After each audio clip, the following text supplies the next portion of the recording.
Foodservice Power Plant Network. Yo, friends. I hope that your Monday was a day that you felt like you got from like 0 to 60 faster than you thought you would, and you're crushing it. I talked to a couple people today who, there was all different kinds of vibes as I was talking to customers today. Some was like, started great. Some was like same day, like Groundhog Day again. Here we are just solving for supply chain issues, all this kind of stuff. And I think we're all over the board in terms of where we're at. And our opportunity becomes to ask ourselves, how do we make the most of whatever we're finding ourselves in right now?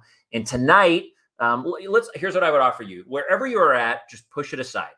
I would put it to the side where you're at right now. I would grab yourself, if you're someone who has a cocktail, you can grab a cocktail. I've got a big old glass of water right now that I'm going to crush because I live in Denver and I get parched quickly. And tonight's going to be a really fun night. I've gotten to know Chelsea Stuck through COVID, like so many friends in this community. And I didn't know her story prior. I'm going to learn a ton about her story tonight. But when we've gotten to know each other a little bit over the last few months in particular, she was going to help us with a bunch of stuff at NAFM, the NAFM party we were throwing. She and her team were going to crush that. And then she's reached out a couple times with ways to give and serve and care. And then getting to know her story. I think tonight, you will inevitably come away with a vision that you're capable of more. And oftentimes that happens when you see someone who realizes that they're capable of more and sets really big goals and simply goes for it. Simply like takes the knockout punch in life, or like gives it. Is like, I'm giving it all I got right now. Boom. And there's nothing but inspiration behind that. So that is tonight, Chelsea. It's going to be a blast. Grab a notepad, grab a pen, because she will share things that you will need tomorrow morning or tonight. There will be moments, quotes that she doesn't know she's giving you, things that she doesn't know about your story. They're going to relate to your story that will be empowering and impactful in your journey. And I want you to get to hold on to them. So get ready for that. A couple things. If you want to comment, and look at this, Xena Daters in the house. If you want to make a comment and us to know it's you, go to StreamYard/Facebook and type in your name, and then we will know it's you and we'll pull you up. Otherwise, I'm going to do my best to look on my phone. I promise I'm not like just texting friends randomly while in the middle of an interview. So I'm going to actually go do this right now before we bring Chelsea on. So I can go see, boom, I see us. That's great. I always have to just turn the sound off. Here we go. Sound off. So I will be able to find you here. You are welcome to make comments like Xena did. Xena's looking forward to it. Xena was on a couple weeks ago and crushed it. By the way, if you didn't see the quote card, when Xena is low energy, she makes cold calls. That's how she pumps herself up. Let that be inspiration to everybody. I stinking love it. What else do I need to tell you? This conversation will be on YouTube after the fact, so you can go share it with your friends there, family, all this kind of stuff. Let's go find her. This is going to be awesome. Chelsea! I'm here. You did it. We did it. We did it. I felt like I should come up with like my punching gloves or something, but I didn't know I needed the prop. I didn't know I was going to go there. But like, sometimes when I meet someone or there's a moment, there's like a metaphor that just pops in my head. Yeah. And, like as we've gotten to know each other, I feel like you're someone who's like, I don't jab. Like I don't take jabs.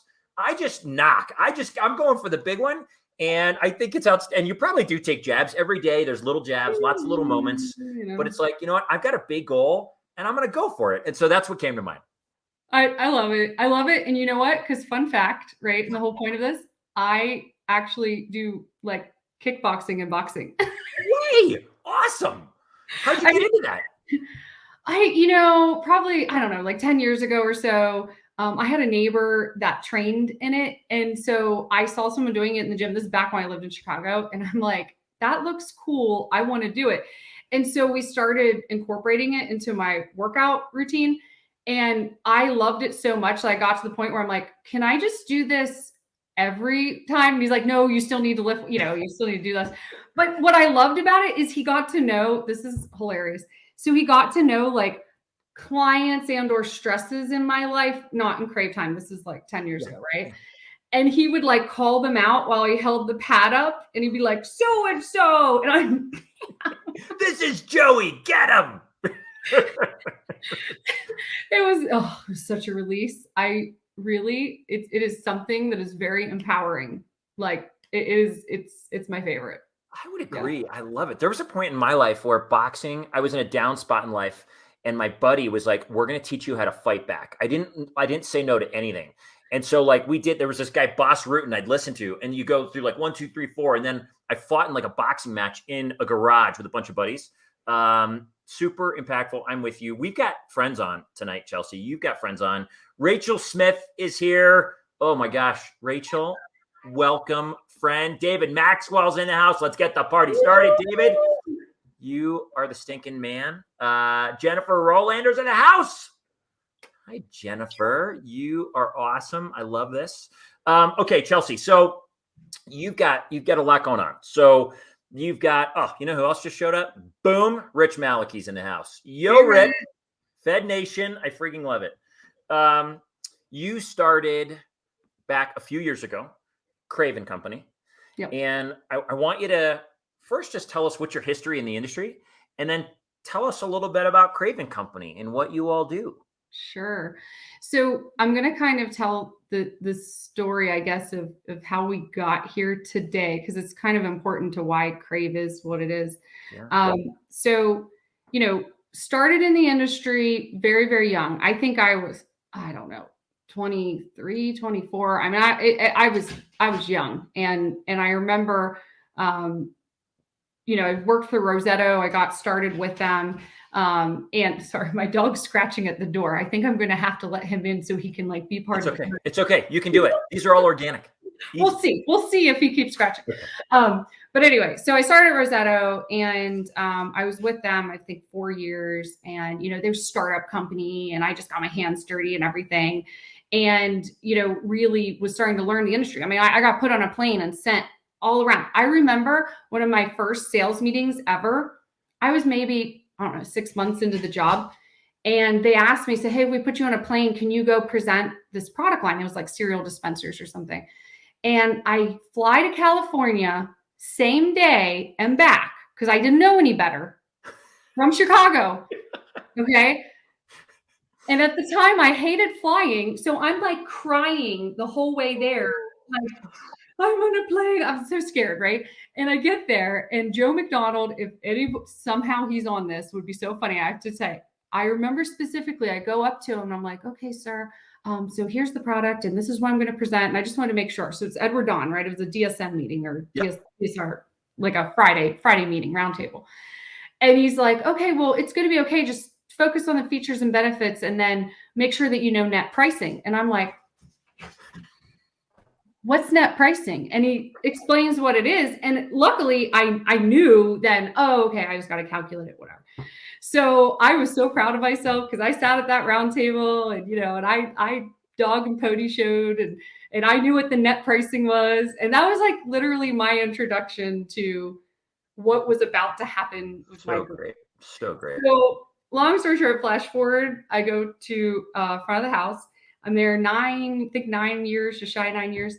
And they were at a kind of that next level. So they weren't quite startup. They were more mid-size and growing really fast. And so same thing, just really cut my teeth on marketing, sales. I was in sales management, working with chains, working with all the national dealers, managing rep groups, just doing, I was everywhere. Yeah. Like all the time on a plane. So the long and the short of it, how we got to Craeve is about, I don't know if I just turned 39. I think you saw my hashtag 39. Oh, yeah.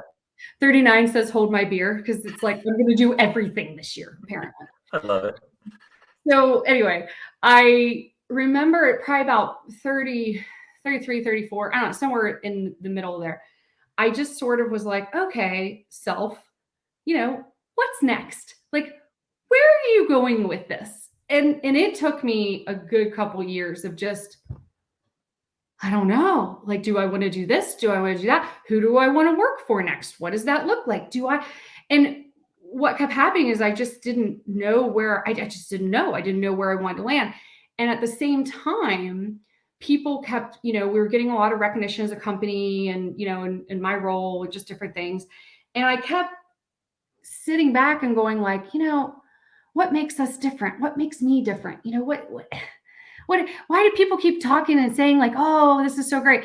And so then I started looking at the industry, and I started realizing like, okay, well, what sets a great company apart is usually great sales and great marketing, right? And so one of the things when I was talking to you about like, okay, what's next for me is I realized like, I really like helping the underdog. Like Mm. well, because I worked for two smaller, Rosetta was like 12 products, I think, when I started. Like we were on fold out desks. I mean, it was like the beginning, right? Yeah. And FOH was certainly again, much further along at that point. And so I just remember going like, well, self, those companies probably can't afford you right now. And like, can you really do that? And so that just started this kind of process and this path down my mind of just looking at all these companies and all these assets or parts of our business and what we do, and going, someone could really help all these businesses and do it part-time or do it, I mean, it's a gig economy now. And that was starting to happen at the same time. People were talking about that. So all these things kind of came into my mind. And I finally just hit that moment where, quite frankly, I knew that if I didn't do it, I would regret it. And so the rest is really history. And that's really how Craeve came to be. Is I just, I probably touched on like 5 things you want to talk about tonight, but I just set this goal for myself that, darn it, by 40, if I haven't tried it, then I'm never going to. And quite frankly, if I fail at it, I won't be able to recover, not with everything that I had done. And so it was this and to be fair too, I sat in the position at that age where I wasn't married, don't have kids. If any, I wasn't putting anyone else's livelihood at risk than my own, and I had accomplished everything that I wanted to in that goal set. And this was the next thing. So I just went for it. And here we are. I think it's so much of what you said I resonate to. I too seem to be driven by a fear of regret, like Mhm. of someday being ready to cash out of life, and whenever that day comes, and I don't want those lingering questions of like what if or Yeah. what could have been. Like I never Oh, wanted yes. that. Yeah, absolutely. And so And I love. Oh, go ahead, please.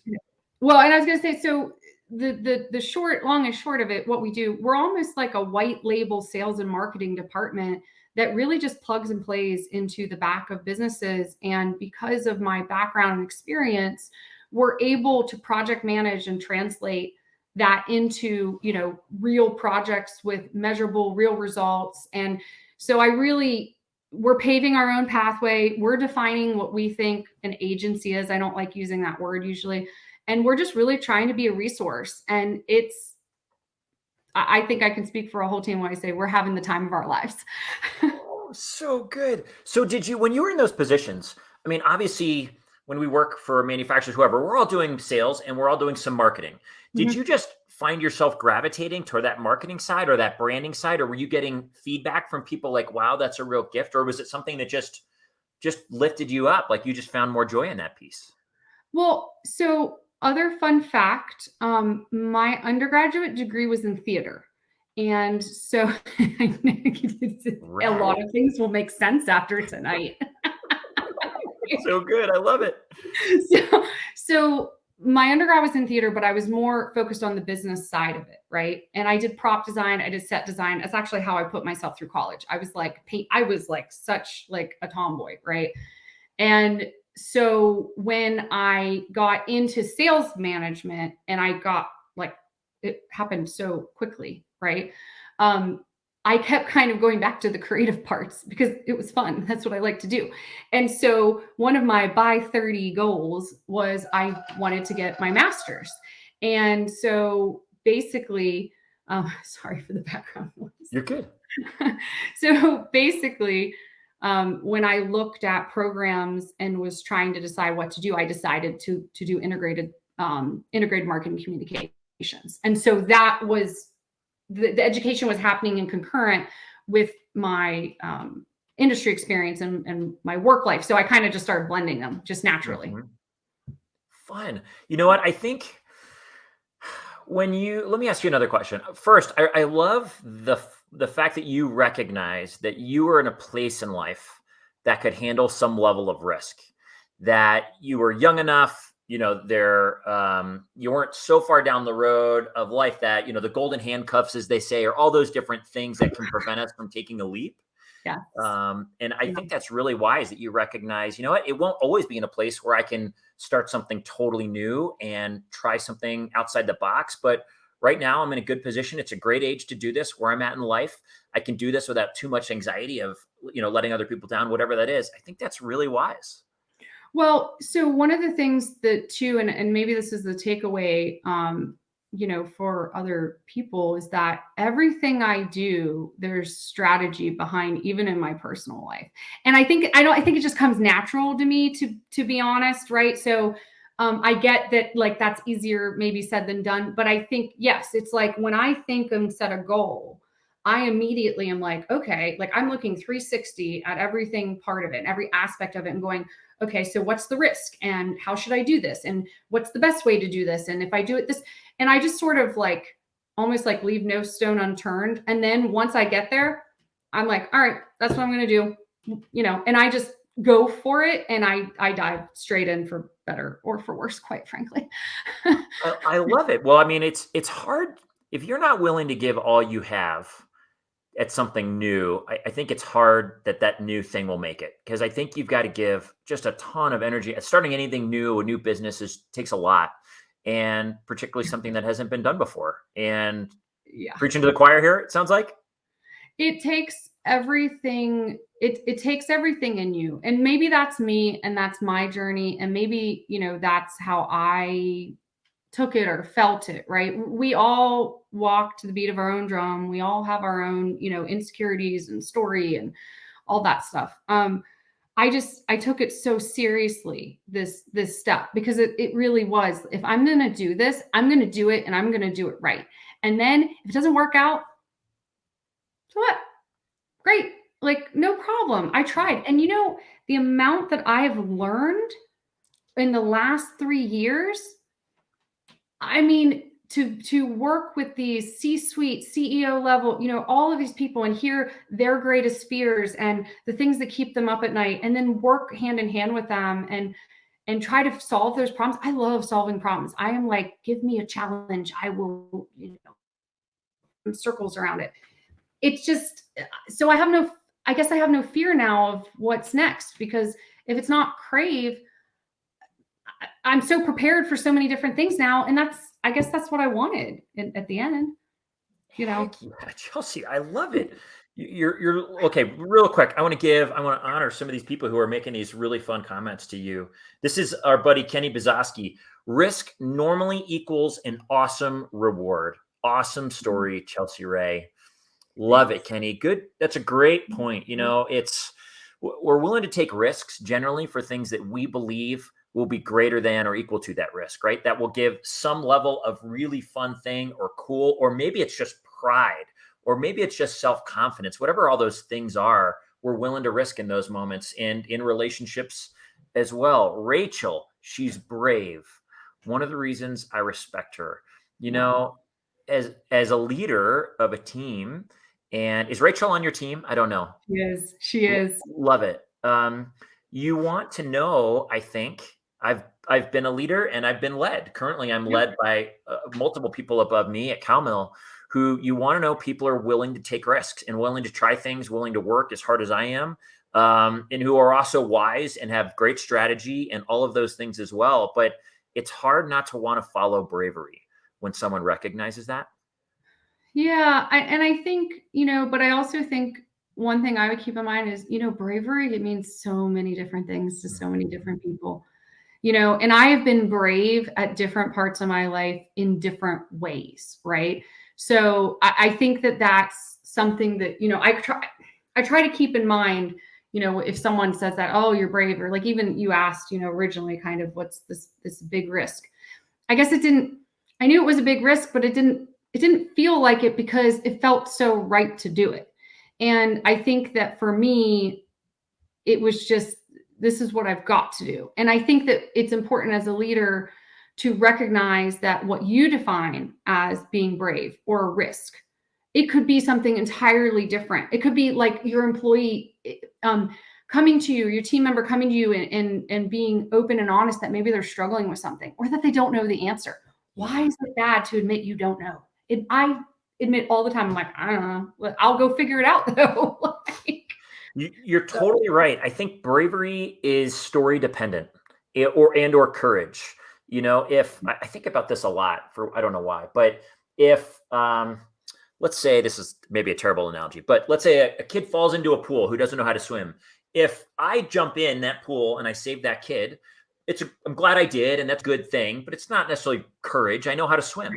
right, If that pool is filled with great white sharks, or I don't know how to swim, then that's different than if I jump in that pool with a real risk of death or of something tragic happening. Then that's a different level of bravery or courage.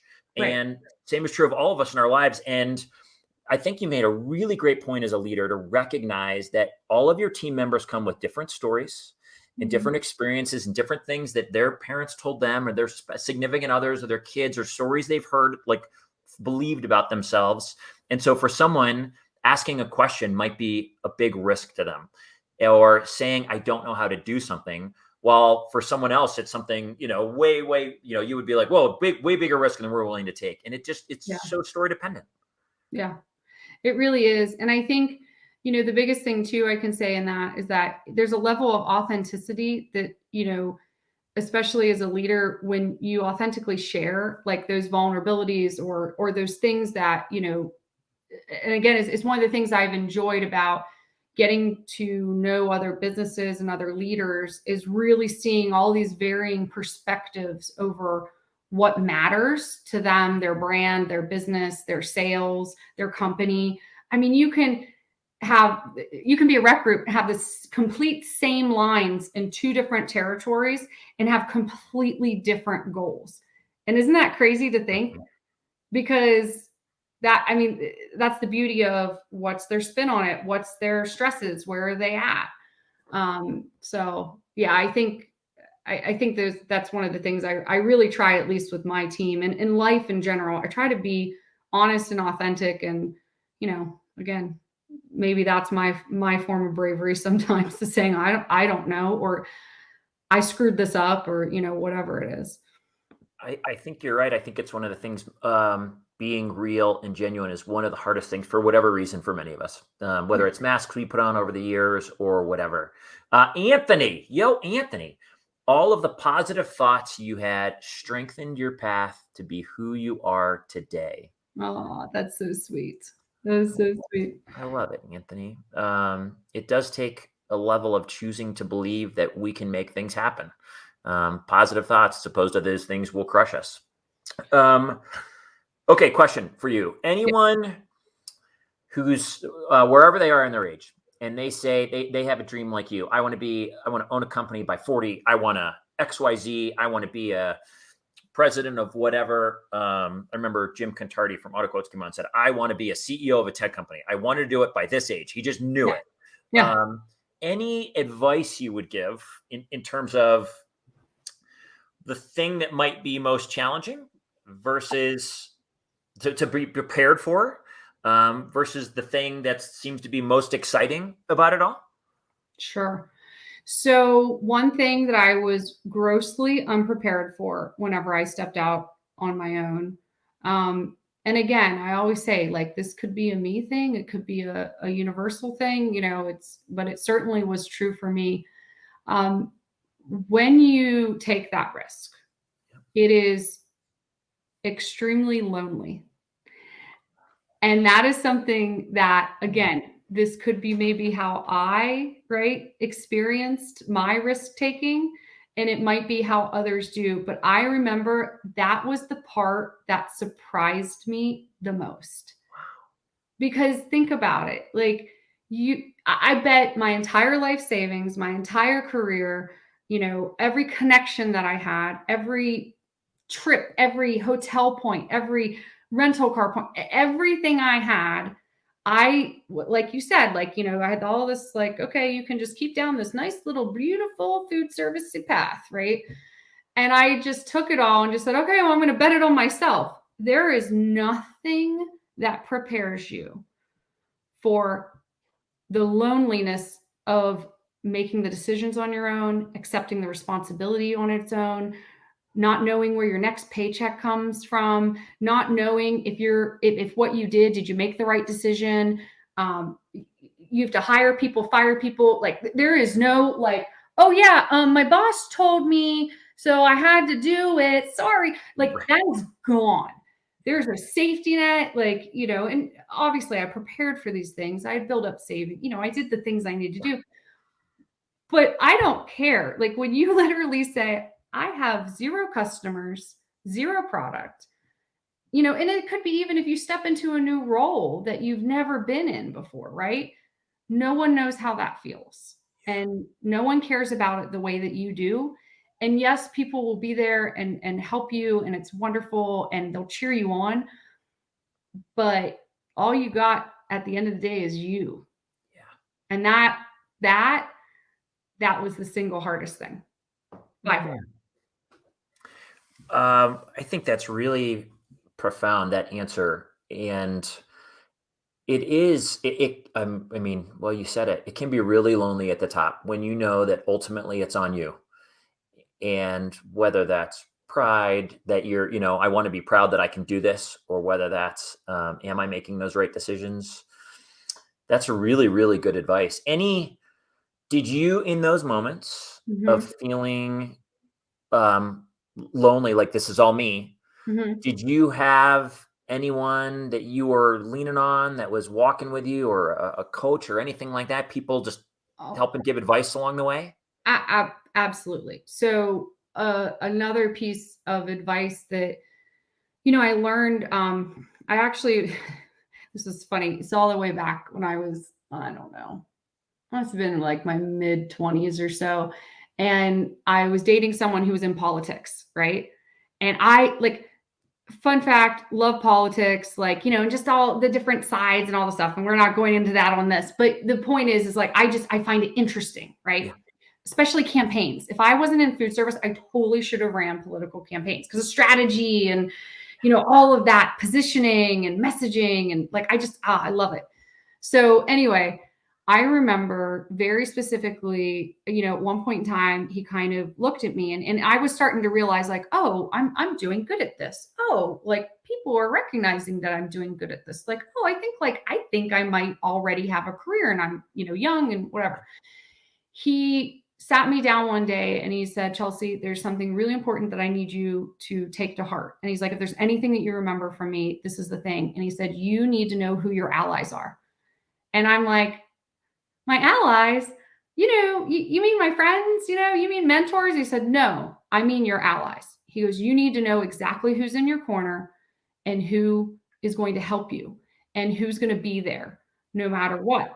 And he goes, it's more than friendship. It's more than just a mentor. He goes, these people can be people you do business with. This can be acquaintances. It can be, people that you're going to make deals with over the years. And he said, you need to understand who's your allies, who is in your corner, Chelsea. And I remember, and he like made me like list off. I love it. And so I brainstormed right then, like who was my ally. And what's really cool? I remember, and I'm not going to share names today, but there are people that were on that list then that are still on that list now. So best piece of advice I ever got. Oh my gosh. I'm getting a little teary here. It's so, I'll get teary. I love it. No, it's so true. The way I always think of it is, I don't know why I came up with this analogy, but it's like in a moment where I fall, I guess my allies, I always thought like, do I have pillows to land on? Do I have pillows along the way that will help me ease that fall, maybe help me get back up, whatever. And your allies, the people that will have your back no matter what in the most brutal of times. I think every study on happiness shows that relationship is the most key component to overall happiness in people. This sense that I've got people, I've got relationships. I think knowing that you've got people that will have your back 100% helps because you're never, I guess, knowing that totally alone. You might feel it at times. It might feel that way and there's decisions, etc.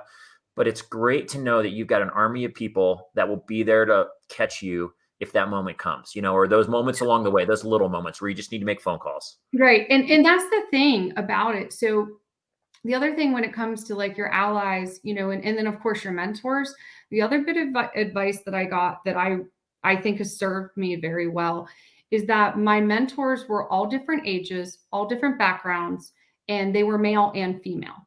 And so I was not like a one mentor, two mentor. I mean, I can tell you I had at any given time, and some of them have seasons, right? But at any given time, there's usually about 6, right? And I don't know why that's the number, but and they came from enough to know what was going on or to work with me or, and things like that. But that was always very helpful because you just get different perspectives. Yeah. And when you get different perspectives, I think you're able to, at least strategy wise, make maybe a more informed decision because you're not just, in your moment. And it has to be people that are willing to tell you about yourself, because let me tell you, I'm a strong personality and it takes somebody to be willing to, like, that's an ally. Like, they are willing to tell you something you don't want to hear. Like, I think that's great advice. It reminds me of, I remember Maureen Slocum from Zumba Group, FNS Magazine, came on once and said, on my team, if your voice is the same as mine, then I don't need you.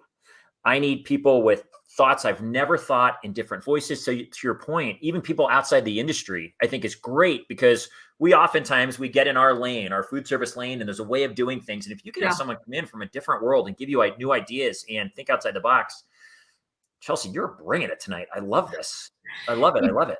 Well, thank you. I will tell you that's one thing that I feel strongly about. And, I checked in with my team and they also feel strongly about it. One of the things we do, even though if you go on our website, and certainly we're on here, we are food service focused. We take 10% of clients outside of food service specifically to keep us fresh and to give us other perspectives. So we have a wealth advisor in DC. We've had construction companies, we've had retail companies, we've had all these, we have a music retail store out of Chicago. And we do that because, to your point, it gets us out of the same, and we look at different things and we get inspiration from it. And it keeps everybody from burning out because, like, you're not producing the same stuff over and over. Yeah. That's a great point. There's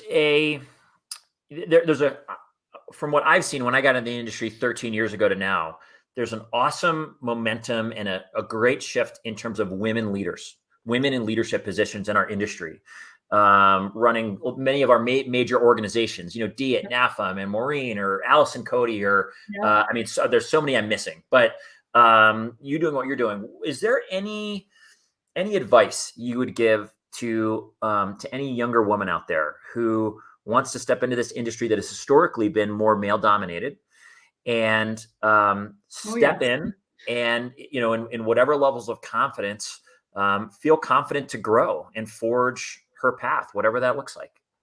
So I think, and this is probably advice that I hope they're hearing from other places, right? So if they are, fantastic, I'm going to reiterate it. And if not, then this is something that it has served me well in my career and take to heart. And that is advocate. Mm-hmm. Advocate for yourself. Do not be afraid to ask for more. Do not be afraid to ask for what you need.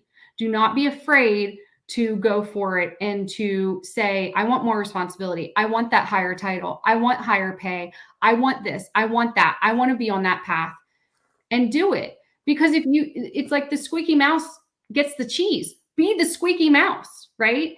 And as women, we've been taught too often to, like, we should, and I know, like, we're not as much now. I get it has certainly changed, and it was much harder for generations before me. But I remember what it feels like to be usually the only woman in the room, and certainly the youngest person in the room, right? And that is the biggest thing, is do not be afraid to ask for what you want and to go for it. And it goes back to those allies, and it goes back to mentors. If someone's not willing to give you that chance, then they're not in your corner, and you keep moving. And that I will stand behind that, like 100%. Were you ever afraid to ask for what you needed?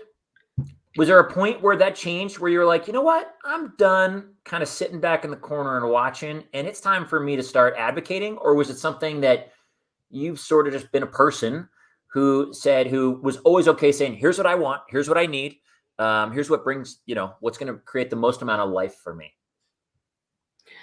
So yes and no. I think that two things were happening early on in my career at the same point in time. And I love that I'm at a place in life now where I can really be authentic and share.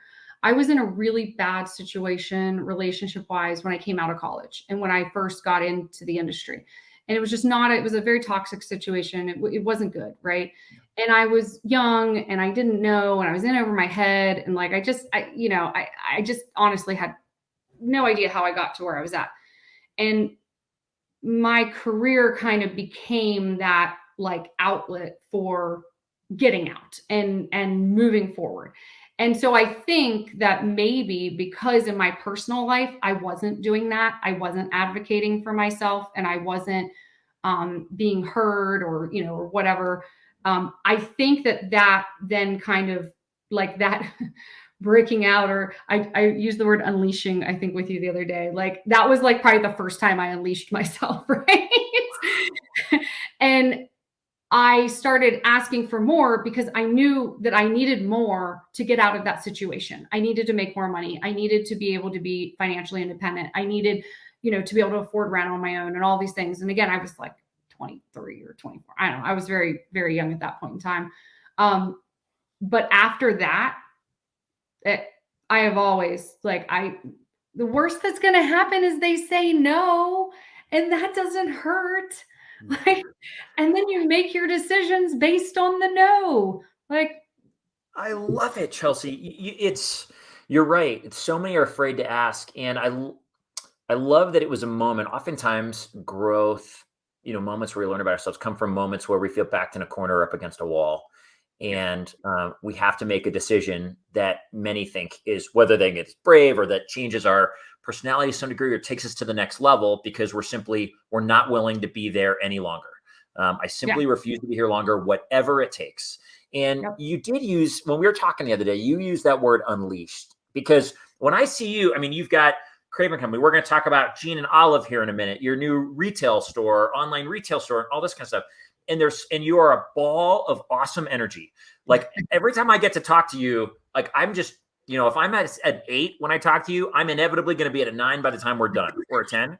And so, you've got this thing, you're making these things happen. And you use the word when you went out kind of on your own and you stepped out to create this thing, it unleashed something in you. And now you've used it about when you had to get out of that relationship and you had to start advocating for yourself. What happens in those moments when this new thing in you gets unleashed? And I don't know. I mean, it's a 2-part question, but did you know prior that something was leashed? Did you know that there was this stuff in here that you were holding back, or was holding back, that all of a sudden was going to come kind of roaring out? And like, seeing a lion right now, but I don't know. What does that feel like? I think so interesting. And it is funny because I really just found that word of recent, and I was like, that just describes what's happened, right? Yeah. Because it's insanity. My life is insanity and I love it. But like, I embrace it's just me. It's me, Chelsea being Chelsea. But I think for me, what happened is when I go back to that original story, and I said that I started looking, going like, oh, like, I could go work for a distributor and like experience that. I've never done that before. And like, oh, like I could work for a rep group, and like, what would that look like? I could start a rep group, right? Or wow, like look at all these other great manufacturers that I've competed against or have no idea what they do, right? And I remember kind of like looking at all these options and going, I don't want to pick, and I don't, and so the unleashing was really, I think, me just going like, well, why don't I just do a little bit of anything and whatever, and not in like an unfocused way, but in a, why can't I, and why can't I work with that person and work with that person and maybe this person, and I think that was that was like the I don't know, brainchild that was Craeve is I'm just going, who said I can't do this? Because, I don't work for anybody anymore but myself. Why not? And I think that's that freedom. And that's what I was looking for. I wanted the freedom to say, yes, I'll do that. No, I won't do that. Ooh, that's really interesting. Let's try it. Yeah. And I think that's what gets me up every day is that variety and that, so I think, and I'm an ideas person. So I think that was the other thing is I kept looking at all these companies and being like, ooh, I have an idea for you. And like, ooh, if I was there, I would do this. And now I can do that. So I'm not chained to one brand. I'm not chained to one ideal. I'm not chained to how this company thinks this should be, which is great and fine. We all need it, right? I'm going to be the first to tell a company they need to do that. But I can pick and choose and learn and then get inspired from over here and bring this in. I think for me, that's what I meant by unleashed. I think it's awesome. It's fun that you can, whatever that gifting is, those things that you see as your joy moments, whether it's those ideas or that creativity, oh, they could do that. This would be really fun here. When you open yourself up to get to focus on that core genius. Yeah. And I mean, I think unleashed is a great word. Who is this? You have been this is our buddy Glenn Lawless with Metro. You have been your biggest advocate. Kudos, clapping hands. You're right. I think you have to be your biggest advocate. Yeah. You Right. you absolutely have to be, Glenn. And Chelsea nailed it on that. And I think it's a great lesson for everybody. And I think tomorrow's quote card might be, why can't I? Simply put, those 3 words, because I love those words. Why can't I? Who says I can't do this? Yeah, no one says you can't. Yeah. Like, I don't know.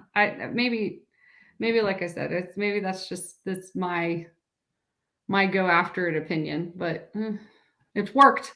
I think it's working. It inspires others. It's inspiring a lot of people tonight. Is there, when you are, you're doing a lot of great things. There's a lot of fun stuff. We're going to talk about Gene and Olive in a minute, but there's certainly moments where you get discouraged. There's certainly moments when you wake up on a Wednesday morning or whatever that is, and your energy is just low and you're like, oh my gosh.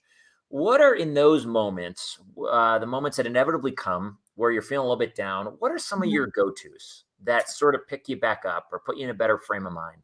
It's funny, but it kind of goes back to that. It goes back to a lot of things I've said before. I call one of my mentors or I call one of my allies. And, and again, that's what, because an ally and a mentor can be completely different. An ally might be someone who's, been alongside your career and they just remind you, I'm having this self-doubt, like, there's been so many times. Craeve was launched a year and then COVID hit, right? So can I tell you how many times we've had to go, ooh, we need to pivot, or we should think about this. I mean, that's just the reality. This is just the reality right now of being in business, let alone being a 1-2 year old business at that point. So when I'm feeling down on myself, or have that imposter syndrome where you're just like, oh, I can't do it. And I don't know, take your pick of bad negative thought. Just spin the wheel. There's a plethora of things, of ways that I can take down. It lands on insecure today. Okay, great. So well said. That's really tomorrow, great. I'm never going to be able to pay my bills. Like, whatever. Always something. So I call whoever it is in my Rolodex of people that I know for that particular type of stress knows that insecurity very well about me, or you know what I mean? It's usually if I need to be comforted, I have a really good friend that knows when I'm anxious and she totally gets it. And I can call her and wow, she can just take me from a 10 to a 5 in 2 or 3 sentences. Yeah. Right. Same thing with a mentor. I'm struggling with a problem and I'm really frustrated and this isn't going to happen. I call them and they remind me of, hey, last time, you felt this way, this and this happened, and look how you overcame that. Or they just listen, and give you advice. Yeah. So for me, I look to other people because I'm probably obviously a verbal person and extroverted. Mhm. And that really helps me, you know? And then if that's not the case, I literally walk away, and I walk away for an hour, half day, whatever. And I just divorce myself from like worrying about it. And I accept the consequences of that, you know, and I just go and I free my mind. And then I'm usually able to come back and, you know, conquer it or whatever. It all works out.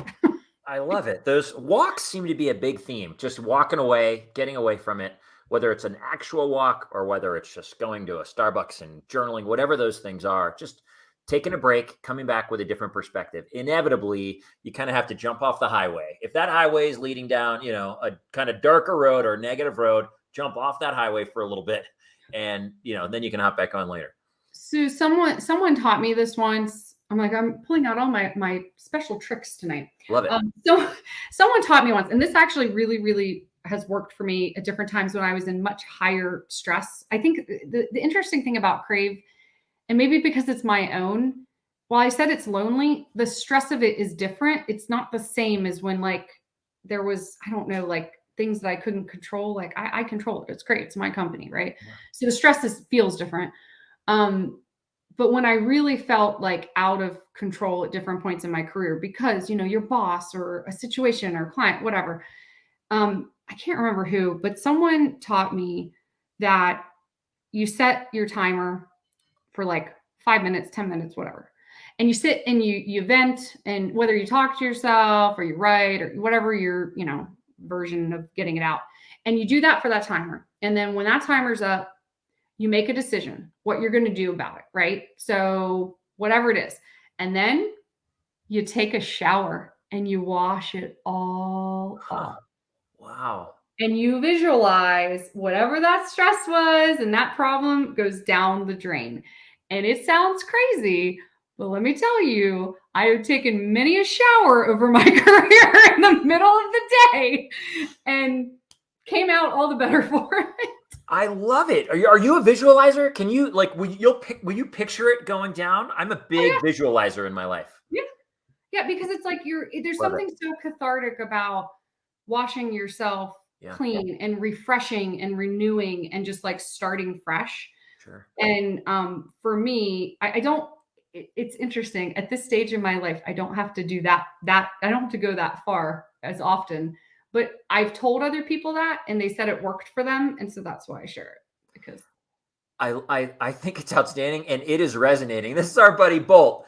That shower is huge. I need one right now. wash it all off, girl. Just like shampoo it out. Bolt, you know, maybe Bolt's in there right now. I don't know. Someone else is on their way. I don't know who this is, but they gone. Oh, Nathan Sugar. Nathan, we'll see you in like 20 minutes. I don't know how long you shower, but whatever you need there, man.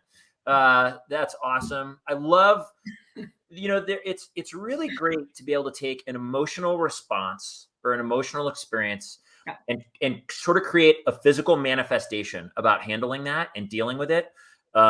Loop that into that visualization piece about watching it, and I love it. Another great idea someone gave me once was you can journal, like write it out what you're going through. Zena, what do you say? I'll be right back. Zena's gone too. We're gonna see people dropping like flies. All of the viewers are gone because they're all showering. De-stress food service. Like, There we go. Oh, this is really, really funny. I love it. Zena, we'll see you in a few. Get it all off. But you know, whether it's writing in a journal and then burning it, you know, like there's things like that. So many things you can do to handle that. But this is a great one. I love it. I love it. I love it. Okay. What's your guilty pleasure TV show? I knew you were going to ask this one. Do you have one? Do you watch TV? I don't really watch TV. Oh, that's okay. But here's the thing. I watch Netflix and I binge watch. So Yeah. this past week, it was Squid Games, Crazy Town. Oh my goodness. Right. And if you haven't watched it, have you watched it? Do you know what I'm talking Well, about? if I saw it, I was on a plane and the person next to me, I was like doing work and they're watching this thing that I was like, this is insanity. And I'm like getting anxious and I'm watching blood and I'm like, they're stinking crazy. And then I heard it was this popular show. And I'm like, I don't know what's happening in the world, but that's a crazy show. It's a crazy show, and we literally just finished it last night. But I mean, like, I love Ozark, Sons of Anarchy, like Game of Thrones. Yeah. I love a long story, and so anything that I get to like watch this long story, and that's part of like the de-stress stuff too. Sometimes I like very passively watch things. So, fun fact, theater major, I cannot quote a movie to save my life. Rachel is on here. She can attest to it. We joke that every movie and like scenes from movies go into file X. It's like the junk drawer of my brain. And literally, people will be like, hey, we just saw this. And they'll like say some sort of quote. And we could have watched the movie last week. And I'm like, It's gone. I don't get it. And they just are, their minds are blown. I can remember exactly what I ate in whatever restaurant and like all these little details, right? And then literally you ask me or say like a funny movie quote, and I'm like, Rachel's backing you up here. facts. It's junk drawer. It is like it's file X. I rummage through it. I might get one fact right. They test my knowledge sometimes too. Like it is. This is so good. I love that you have that piece of you. There's just some things like I never related to like music. Like I can never remember names of songs or things like that. And I always felt like small in my group of friends who would like all this kind of stuff. It's like, I just can't. This is Yarabel. Yarabel. Oh my God. Love this. Amazing advice. Yarabel. So awesome, Yarabel. This is Aaron Weston. There's a solidly group clean, Oh no, that's Scott. I'll stay here. I'm still listening. Good advice. I love it. Didn't shower it off yet, Scott? This is Aaron Weston. Clean group of people here. You know it. De-stressing. Now's the time. Westy. Hey, Westy. This is so great. Love it. Okay. Jean and Olive. Oh, yes. So because you didn't have enough going on, by the way, you just bought a house and you started Craeve Company. You've got this growing team and growing thing. There wasn't enough in your world. No. And so let's start an online retail store. Go. I'm just going to say go. I don't even know where to lead into this one, but you're like, let's do this too. Why? Okay. How about with why? Okay. All right. Okay. Yeah. In my defense. Okay.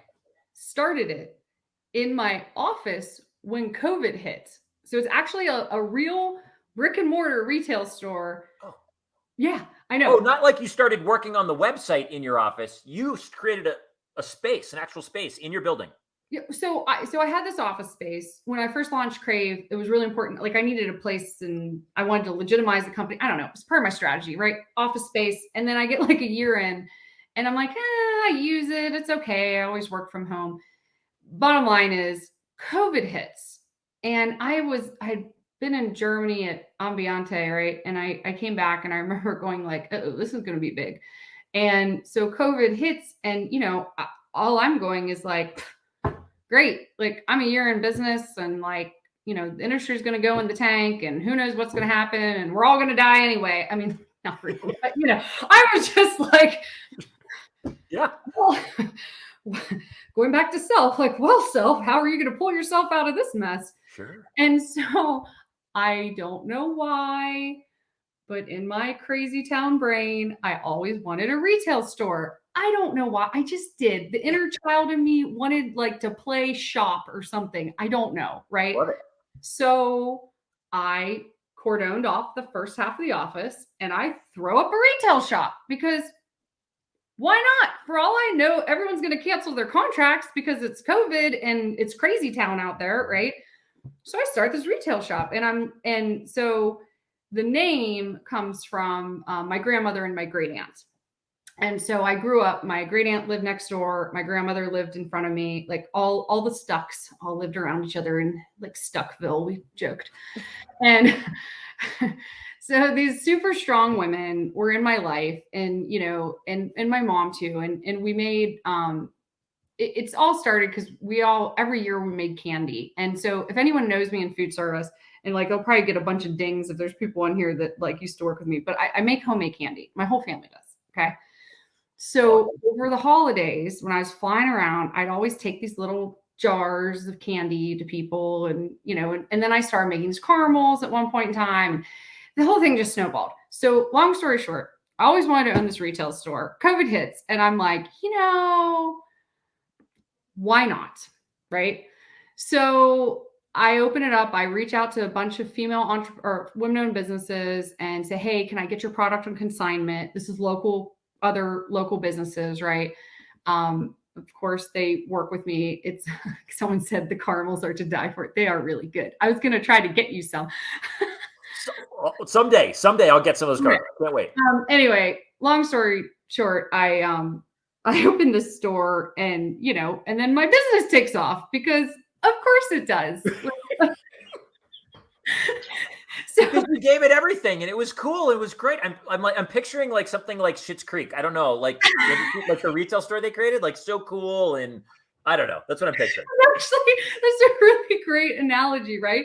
So I'm like working on that, and Craeve takes off, and so it becomes like my poor like little okay, well, you just do you retail store, and we'll just see how this goes.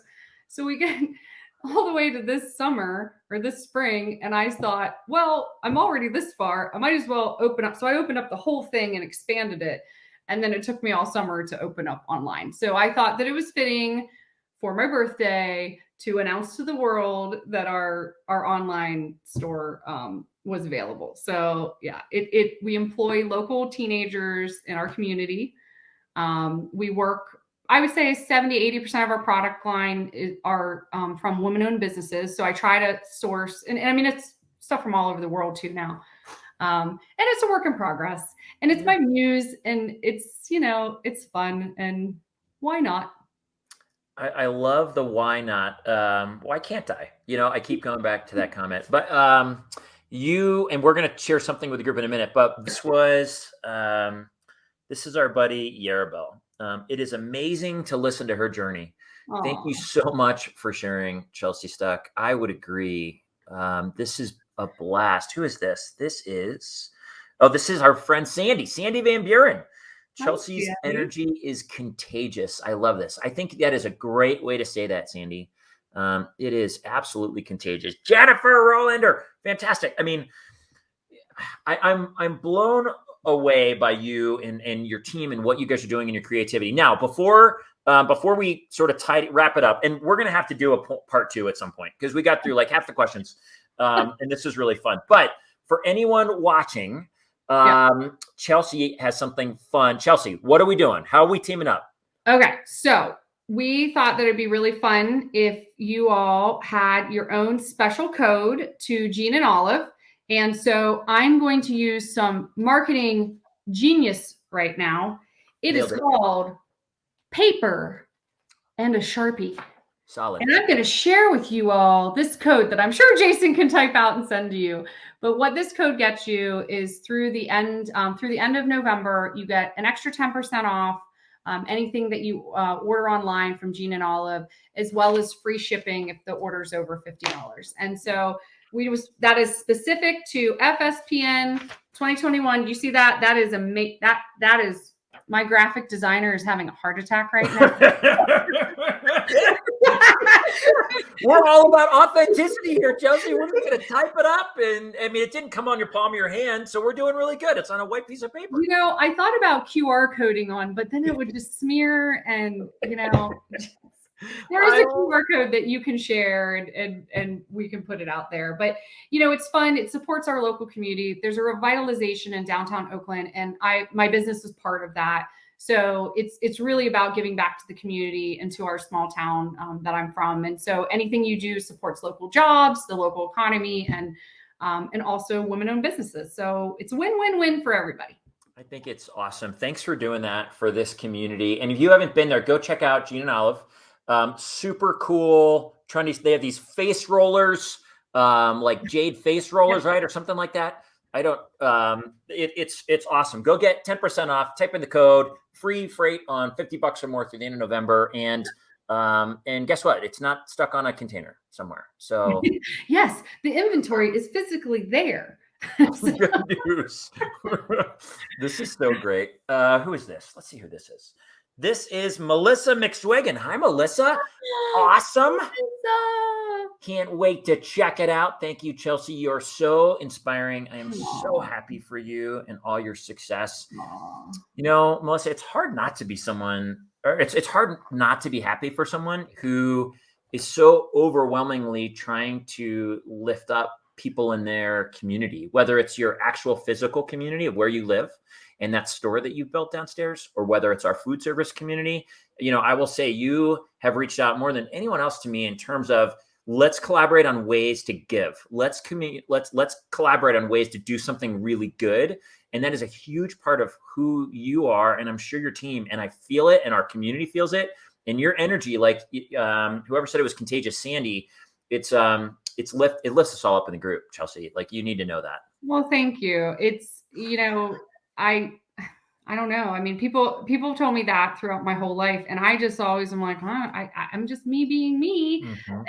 But I appreciate that acknowledgement, and I appreciate the opportunity to come on and talk to you, because this is really fun. You know, go back to that lonely thing. I mean, you know, I went from being with these big companies and on these like big trips all the time and all these like events and stuff like that to like, it's just us. It's just our little, you know, it's our little tight knit group, which is awesome. And I cherish and I love. But COVID, you know, really, like, so many people that are messaging, I'm going like, oh my God, I need to call you. I haven't seen you in years. And my disclaimer is, as you can see, I'm very busy, but call me, please. Yeah. It's okay. You got a lot of fun stuff going on, and we all have times where we're connecting more and where we're connecting less. And there's a lot of big things. And a lot of times I would just say this is just, you know, off the cuff, but watching what you're doing, even if you're not able to connect maybe as intimately as certain people from your past, certainly either am I. People that when I was at a rep firm, I communicate with people all the time. I'm not there anymore, so they're not as top of mind. I don't see them as much. It's okay. But what you're doing inevitably is inspiring others to either dream big or ask themselves, why can't I do it? Or get creative, and, you know, all the things.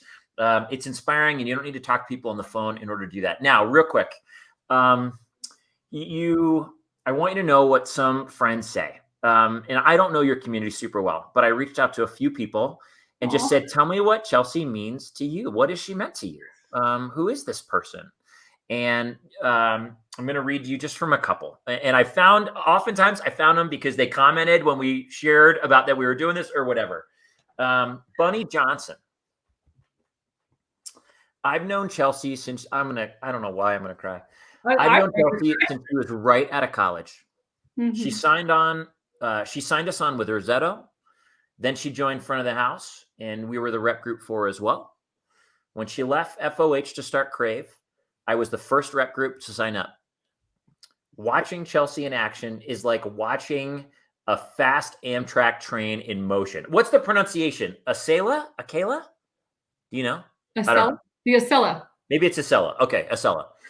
A train in motion. She sets a goal and she goes for it 100 miles per hour. Her passion and vision is awe-inspiring, and we, the hospitality industry, are so very lucky to have her in our corner.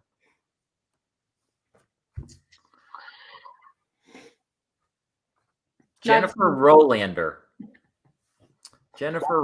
Chelsea is what I love to call sassy, classy, and badassy. So good. She has always taken life by the horns and continues to do so in her own business with positivity, professionalism, and with humor. Her smile is infectious, and her love of life in this industry is unparalleled. It has been a joy to watch her business thrive, see her grow as a businesswoman, and watch her continued success. Rock on, girlfriend. Thank you, Jennifer. One of our community favorite people, Miss Shannon Talon. The two most immediate words that come to mind when I think of Chelsea Stuck are empowerment and bravery. There's that word again. Chelsea has an innate ability to empower others, and particularly women. Whether it's a teenage employee at her bespoke retail store, Jean and Olive, a member of her current Craeve team, or someone she's worked with in her past lives in food service, Chelsea is a natural at helping others see their potential and have the confidence to reach for it. And she is wholly dedicated to those concepts when it comes to women. It's an enormous challenge to be seen and respected as a woman in many industries, and she thrives on helping other women succeed. And talk about brave. Chelsea has taken her many years of experience from the manufacturing side of our business, where she had steady, reliable income, and branched out into the world of entrepreneurship to be her own boss and bring her expertise to operators, reps, and suppliers who can benefit from her knowledge and her skill set. That kind of transition is not for the faint of heart. And Chelsea has made it with grace, humility, compassion, and a sense of humor. I'm honored to call her my friend and business associate. You, Chelsea, whether you knew it or not, I mean, you're doing really fun stuff and you're building this team and you're contributing in your community and you're doing all these great things, but there's a really big community that you're affecting and influencing, maybe without knowing it, simply by being you, that authenticity that I think we talked about. And so from a food service community, let me be one of the many to say thanks for being you and inspiring us all to be us. I don't even know what to say. I know. Just moment to the heart. I just want to thank, it's funny, two of my allies were in that list. Actually, No, two of the ones I first thought of, right? When I was saying, it's so funny. All I can say is that, I think that what we do as a community and an industry, it touches everybody's lives, right? Hospitality, it brings joy to people. It's such a big part of our culture as even Americans, right? And worldwide. And I just feel so honored that in really, if you'd argue this short time of my career, right? Because I know there's so much more to go, I hope. The people that I have met and the people that I've worked alongside and just gotten to know are just awesome. And there's a reason why I didn't step out on my own and change industries, right? And there's a reason why, there's a reason why I've stuck it out and went for it. And this just that meant the world to me. Thank you so much for sharing. I'm like trying everything not to cry. No, I'm just gonna do a quick wipe of the eyes because it's in me too. But I think it's fun for me. I don't know why I get emotional in these moments because I think inevitably when you affect people around you as profoundly as you clearly have, I really resonate with that idea that when you are really you, when you're authentic, it allows people to be them, which I think is one of the greatest gifts you can give anyone. That safety to say, whoever you are, go be it.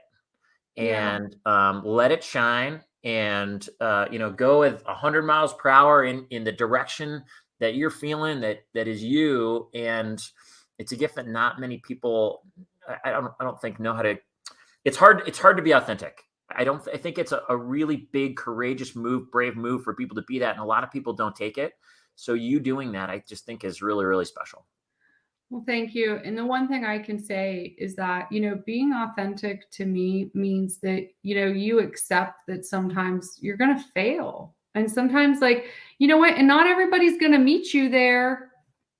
They're not all going to meet you there. And that's okay. And that goes back to figure out who's in your corner and figure out who's not and just keep moving. You just keep going. And you are the only person in this world that gets to define your journey. And for me, at the end of the day, if I can rest my head on the pillow every night and say, I tried my best, I did my best, and my best might be failing, keep in mind, right? Or not getting everything done or whatever. Like it's the struggle is real. Like, but if I can do that, then to me that's success. That's then I did the best I could. And I think, anyone, don't beat yourself up and just go for it. And to your point, I think, define your success around, what your measurement is, not everybody else's. Yeah. So It's success isn't always having something that's on the cover of a magazine or having made $1 million. There's so much more behind success, whatever it is that you're trying to accomplish, whether it's that bravery, whether it's that, you know what, I did it and I don't have to live with that fear of regret or of not having done it. I mean, there's so many things, and I love that you're doing it. I want to read some of these. This is from Vicky Reimer, maybe? Reheimer. You keep being you. So much to be proud of. Thank you for being my ally early on. Beautiful. I hired her when she first started her rep group for FOH. And awesome. And she's like, I'm a one-woman show. And I was like, so am I. Let's do this. Here we go. Arm in arm. We're going to do it. There's a lot of bunny love. Nathan Sugar. This is awesome. David Maxwell. So glad that you joined us. This is awesome. Rock on. Indeed. There we go. Jennifer meant every word. Jennifer, thanks for taking time to share that stuff. You are awesome. Love it. Unleashed. Unleashed might be the word of the night. That is our new hashtag. Craeve folks, take notes. You guys are gonna be running with that one. Hashtag. This is awesome. Rachel, so proud to be a part of her team. We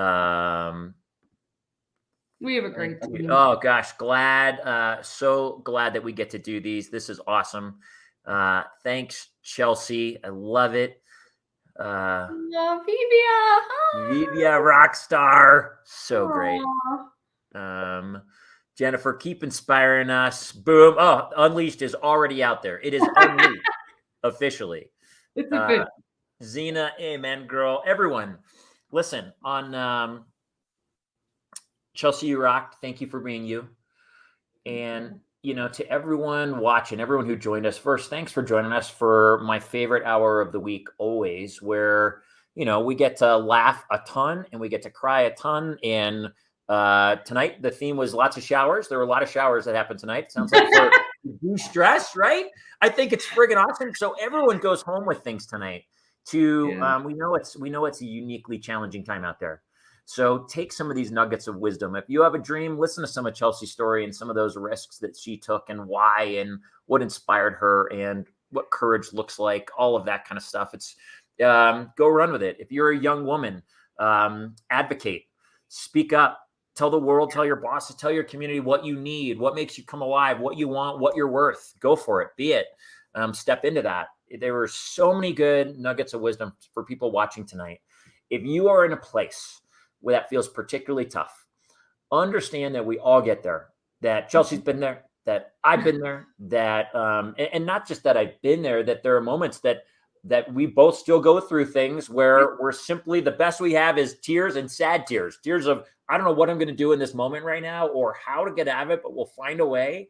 And you're not alone. If you need someone to connect with, you can reach out to me. You can reach out to Chelsea. We can also help connect you with perhaps other allies. If you need some allies, if you need some people cooking in your kitchen with you on this journey, we're happy to help connect you with people who are willing to walk with you. So keep going. That's your job. And don't stay quiet. If you need to, remember, talk about it with people you trust, people who you've built some life with, and let that burden go a little bit. Let some other people walk with you. Look, this conversation will be on YouTube. All of our conversations are on YouTube. So you can go check out all 55 maybe now, conversations from other industry leaders who have tons of moments of truth and funny and real and hard and challenge and overcoming for you to go listen to and learn from.